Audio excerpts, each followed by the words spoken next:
میرے رسول کریم صلی اللہ تعالی علیہ وسلم سے ایک صحابی نے پوچھا، حضور انسان بڑا کون ہوتا ہے؟ انسانوں میں سے بلا افضل کون ہوتا ہے؟ سیاستہ کی حدیث ہے، حضور انسانوں میں سے افضل کون ہوتا ہے؟ انسانوں میں سے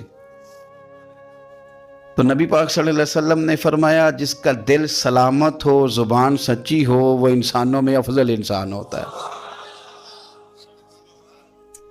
زبان کا سچا ہو، دل سلامتی والا ہو۔ صحابی نے ہمارے ساتھ بڑی نیکی کی، پوچھ لیا کہ یا رسول اللہ صلی اللہ علیہ وسلم، یہ زبان کی سچائی تو سمجھ میں آتی ہے، دل کی سلامتی کیا ہے؟